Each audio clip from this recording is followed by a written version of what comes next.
Started my career with a brief stint on Wall Street, came out of college, figured that's where the money was to be made. Quickly found out, conversation actually with an asset manager early on who said something to the effect of, well, you'll be wealthy, but you'll be gray when it happens. And that didn't really sit well with me. Ended up at first economic research company where I really cut my teeth on sales. And then after that pivoted into tech sales, which I did for about 10 years at a variety of different startups, mostly seed stage, Series A, early venture-backed startups. You know, I like to say these were all at like the very small and scrappy cradle stage where it's very easy to die. It's very easy to run out of money. Makes sense. If you had to go back and give your younger self one piece of advice before starting Beanstalk, what would it be? Wow. Probably do it sooner, frankly. Go out on your own sooner. I like to think of myself as a very risk-on person, but at the end of the day, I was basically in my early mid-30s before I really got serious about going out on my own. I also think I would not have gotten as far as I have if I had not had the experience that I had working in corporate, working in startups, etc. But I do think that it is easy to, it doesn't work if you're doing 50, 100, 200 emails. If you do 10,000 though, in a week or a month, you start seeing enough come out the funnel that can make sense. All right, Dean, you built two companies, Beanstalk Consulting and Scaled Mail, around helping businesses grow. What inspired you to get into the pipeline building side of sales? Well, I'm a tried and true long in the tooth sales guy by now, I guess.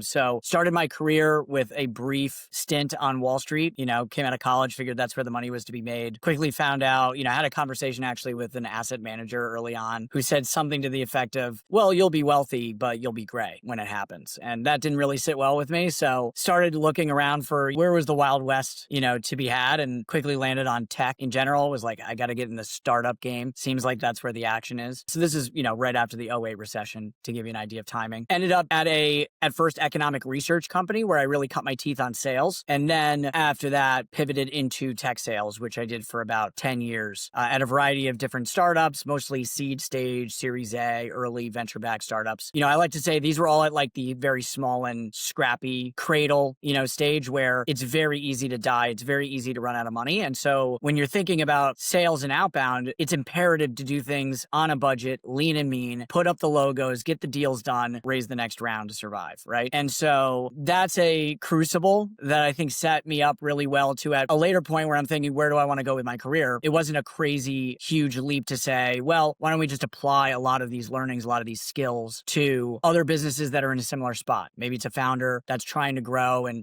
step out of sales themselves, or maybe, they've got a small sales team, but it's still early stage enough where every dollar counts and they just don't have the ability to, throw money at the problem, hire 20 SDRs, fire 10 of them, and it's fine. So that's been the background. And so Beanstalk grew organically out of meeting that need for other clients. Hey, I've done this sort of thing before. I get where you are, and let's do what we can to punch above your weight outbound wise before you can just hire your way out of the problem. And then Scaled Mail, which is our cold email inboxes as a service, really grew organically out of that, where we ran into some clients where they said, look, we want this as an in-house capability. No offense to you as an agency, but we want to control our destiny more. But that infrastructure setup stuff is a pain. Can you guys handle that for us? And so that was kind of born out of some of the agency work that we did. Yeah, makes sense. And we know all about that infrastructure. It is a pain and time consuming.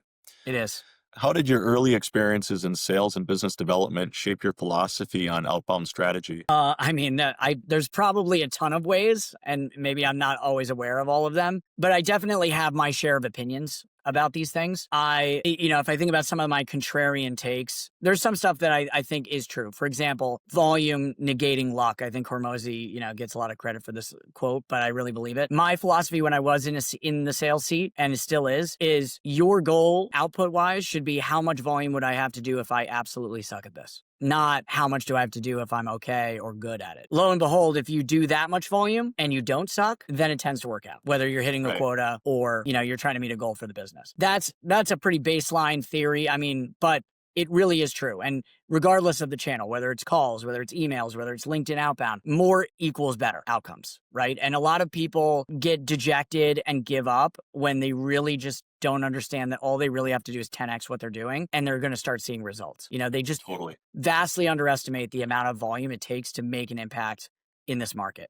It's a noisy market. To stand out, whatever you think you need to do, 10x that number, and then that's probably more like where you have to be to actually start seeing stuff happen. On the flip side, contrarian take, I think that the whole predictable revenue mechanized factory approach to sales teams is going to go away. I think it's already dying. But this whole like, oh, you've got SDRs over here. They only do the first step of the process. Then they hand it off to an AE who basically just closes business and waits to be fed. And then we've got, your customer success and they're going to renew the account. And you've got like all of these different heads, all these different responsibilities. It worked for a while, but I actually think today the incremental gains from that sort of strategy don't justify the cost associated with having basically 3 separate departments. I think you're going to end up seeing a return to full cycle sales in a big way, where you have salespeople that run the whole process, being supported maybe by a marketing department, obviously, but they own the relationship. They're not handing it off 3, 4 separate times,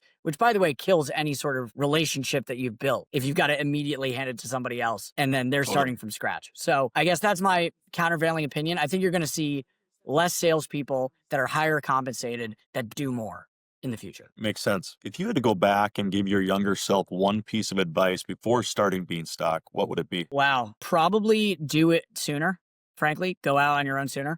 I like to think of myself as a very risk-on person, but at the end of the day, I was basically in my early mid-30s before I really got serious about going out on my own. Now, I also think I would not have gotten as far as I have if I had not had the experience that I had working in corporate, working in startups, etc. But I do think that it is easy to overthink it a little bit and think, oh, I just need, that role, that title, that experience, etc. And the reality is that learning by doing is the most powerful way you learn anything. And so the sooner you get started, the sooner you end up where you want to be. And the longer you put it off, the worse the pill is going to be to swallow to start at zero. So For sure. I would have started sooner. For sure. You may have already alluded to volume on this one, but we'll see. Many sales teams struggle to make cold outreach effective. What's the biggest misconception you see about cold email and cold calling? I think volume is really a lot of it, whether it's calls, the amount of let's just back up, right? Conversion rates across channels have dropped, right? You've had the golden age of every category, right? The golden age of cold calling. Well, everybody had a phone on the desk paid for by their company and they were at work. So that was great, at that point in time. And then you had emails, right? Where I used to get 15, 18% reply rates on a mail merge when I first started in sales. Throw 100 leads in, you're going to get 15 replies, enough to keep you busy for the week, right? Those days are over. There's the Facebook ad, Google ads revolutions, right? Where those products came to market, people were absolutely getting crazy return on ad spend. And now that's normalized. So the lesson here is, unfortunately, as new categories or channels come online, there's always that arbitrage moment where you can really punch above your weight. But over time, that arbitrage gets competed away and these things get more expensive and less performant.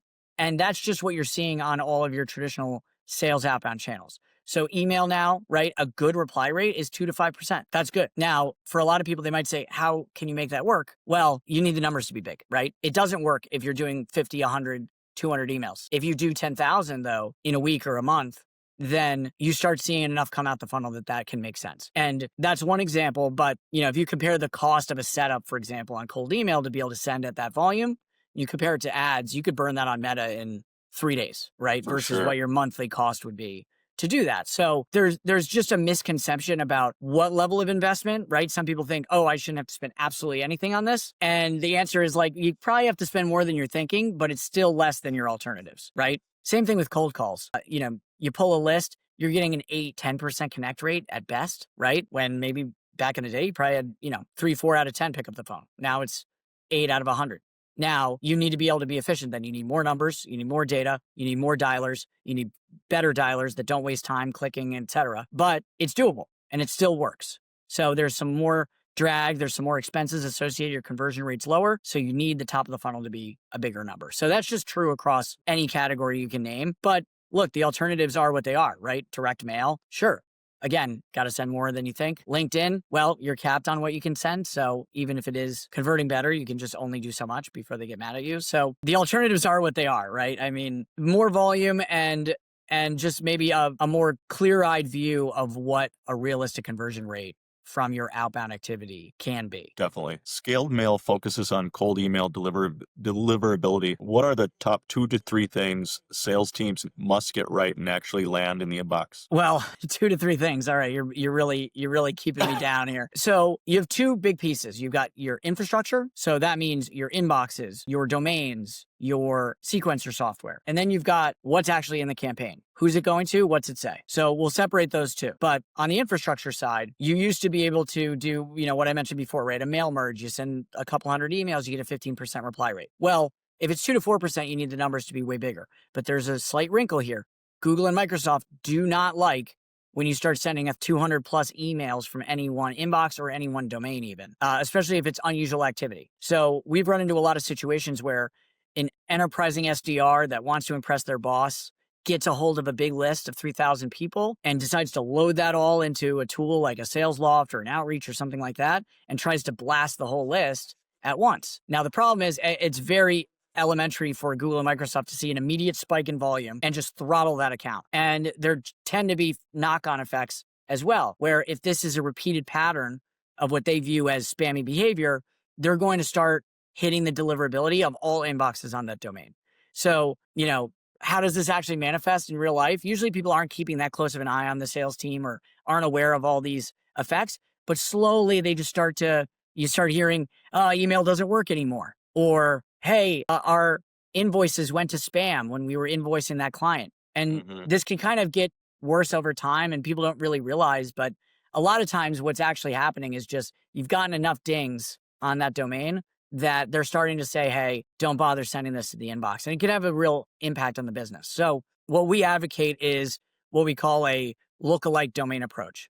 You buy a bunch of domains that look like your primary domain, but if they ever get spam flagged, it's not an issue.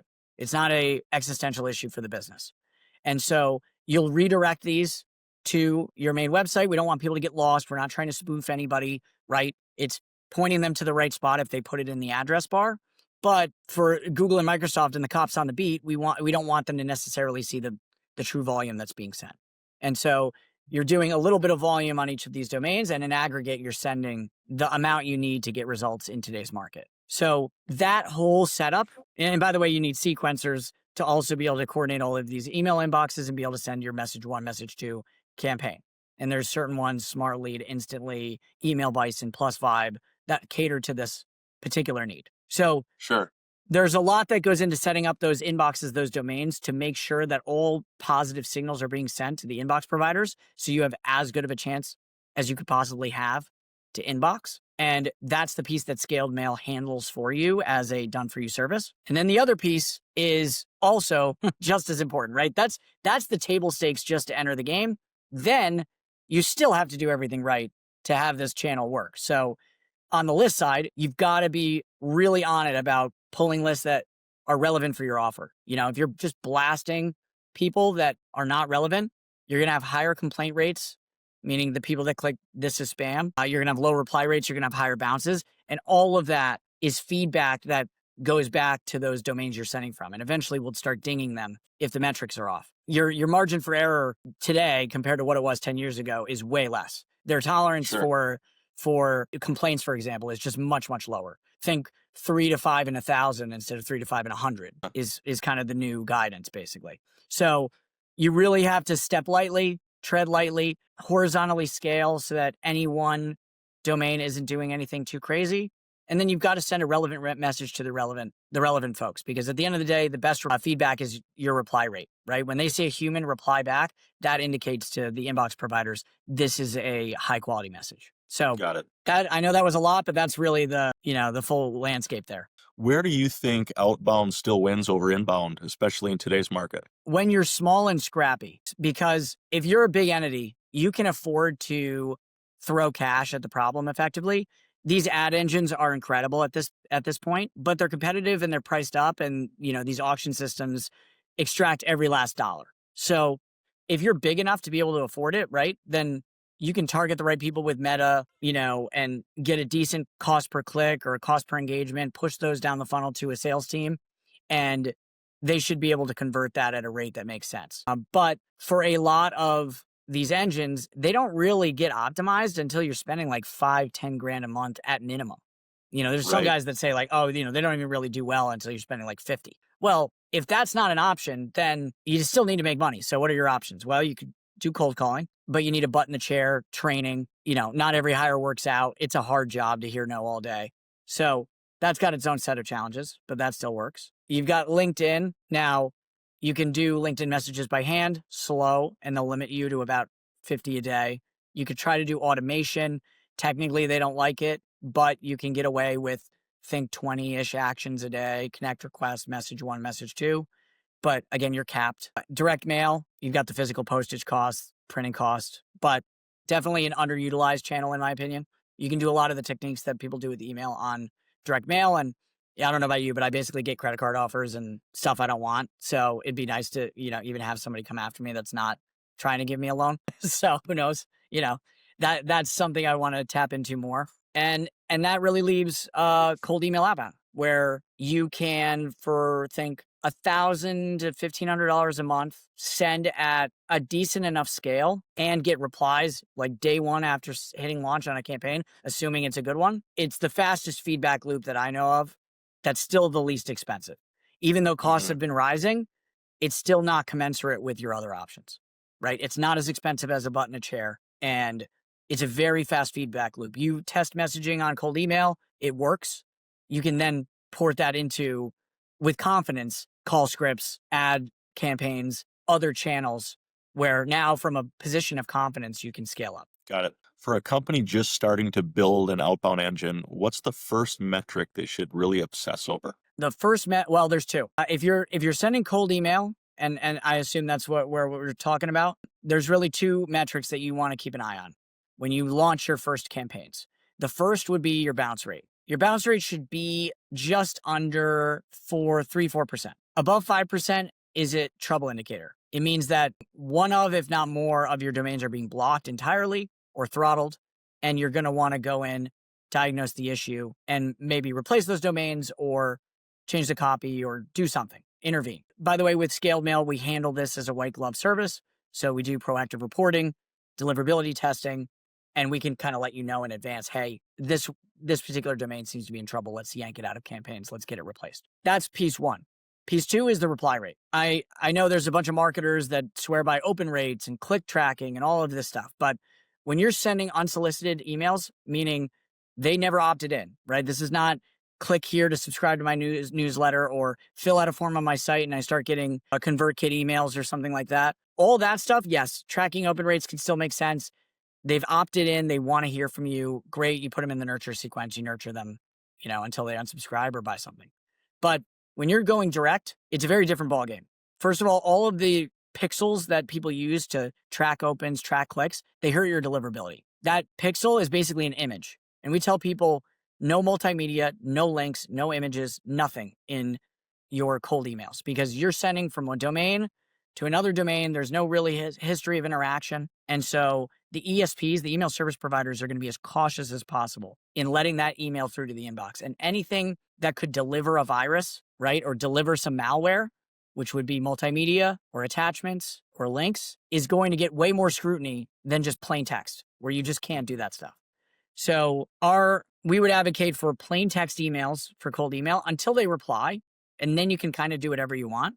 But until they reply, you really have to be cautious. So yes, it's tempting to want to know what is the open rate, what's the click rate, but what you're also doing is hurting your overall metrics, which means less people see it. And there's a lot of false positives on these as well. There's a lot of machines that open your email and read it. Doesn't mean a human was reading it. You don't care if Apple read it. You only care if the recipient read it. So reply rate is the only thing you can really hang your hat on, because other than out of offices, it means a human looked at your email and replied, at least today. Now, maybe in a few years, that might not be true anymore, but for now, it's still true. So reply rate, think sub 1%. You want to investigate whether you have an infrastructure issue or a campaign issue. 1 to 2% room for improvement. Anything above 2% reply rate is pretty good. And then above 5%, load as many leads as you could possibly find into that campaign before it changes. You've seen a lot of tools and strategies come and go. What's a sales tech trend you think is overhyped right now? Oh, there's a bunch. AI SDR, it's not ready for prime time. I know everybody wants this to be a thing, but the problem is they're wooden and they sound like a robot. And at the end of the day, the main issue is that it is very easy to understand and find out that you are dealing with a robot. And unfortunately, people do not engage with robots the way they deal with humans. So I don't know about you, but if I call a phone tree and it says dial 1 for this, like, I know it's a robot, and the way I interact with that thing is usually something like, how the hell do I get to a human as fast as possible? Totally. And you've got to think that your recipients of any AI SDR outreach are feeling the same sort of thing. So it behooves you to really make sure that your outreach sounds as personalized and as human as possible. And any recipients or any replies rather get actioned by humans as quickly as possible. You want to use automation and AI at scale, but it's more to push a human into the loop as fast as possible, not to run the entire sales process or the whole sales development process. So that's one. I have another one too, which is the whole signals thing is just garbage. Like all of this, oh, we know exactly what people's search behavior is, and so you could pull a list of who's interested in this or that right now. To me, is a lot of smoke and mirrors. I don't think you can just pull a list of who's shopping for CRM right now and assume that that's actually going to work. And I've seen how these work. You've got like ad engines hooked up. So if Andrew goes to salesforce.com, you're going to get thrown on a list that says you're interested in buying a CRM right now. But who's to say you're not doing competitive intelligence? Who's to say you're not looking at their pricing because you have a CRM and you're selling against them, or you're looking at their integrations because you have Salesforce already and you're trying to, see what their API docs look like.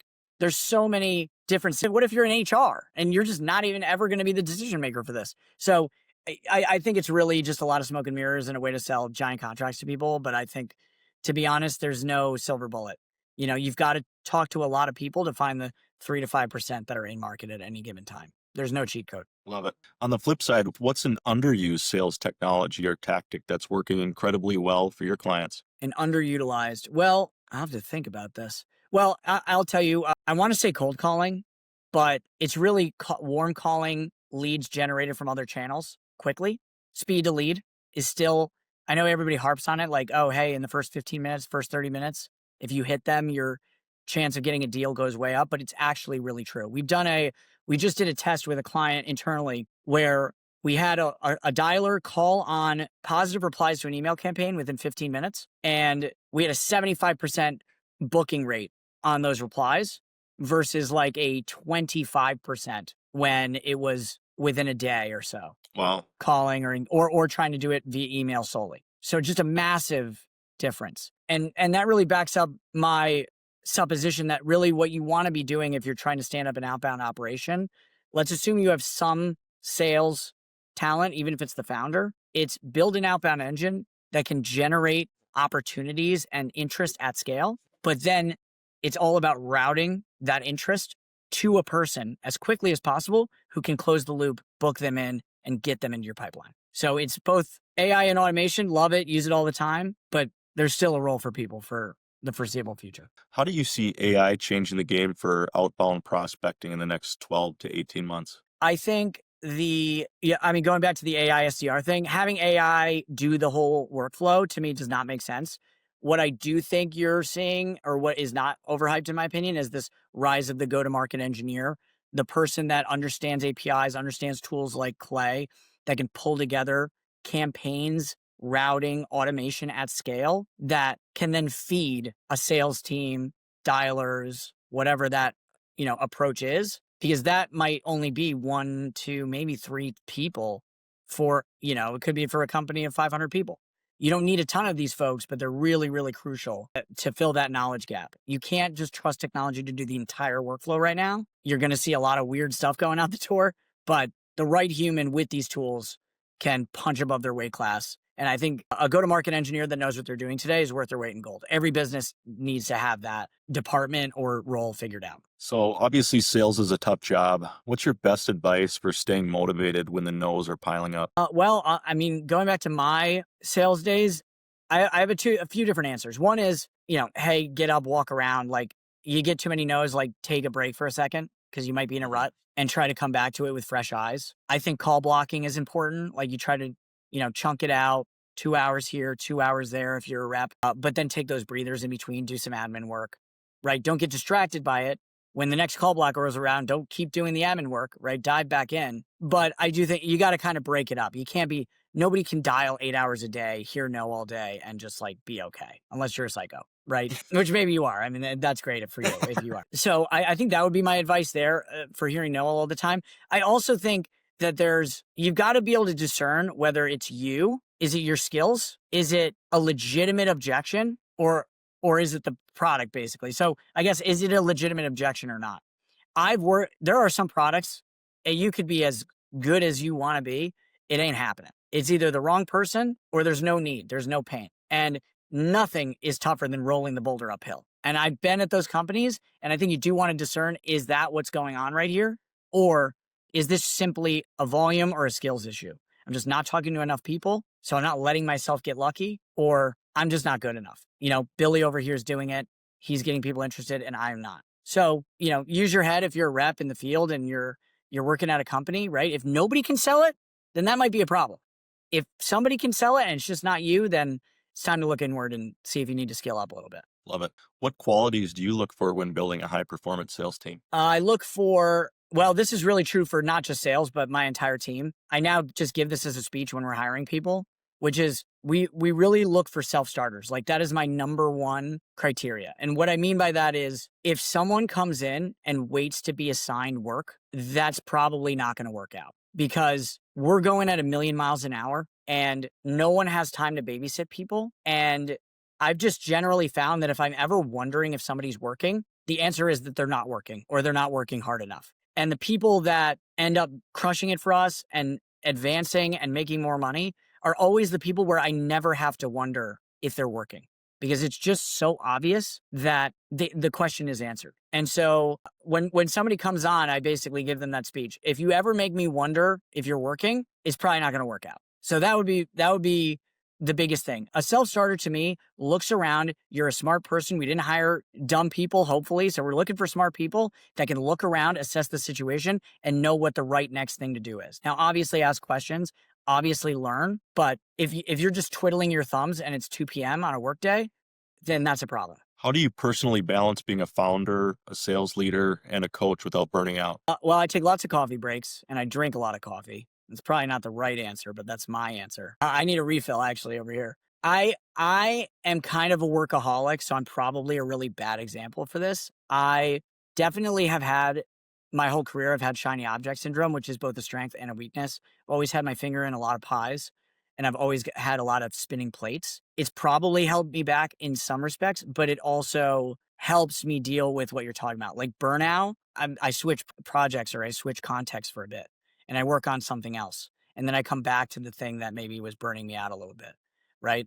If it's, I've been doing too many sales calls, then I try to, maybe dig into marketing a little bit and just work on something different.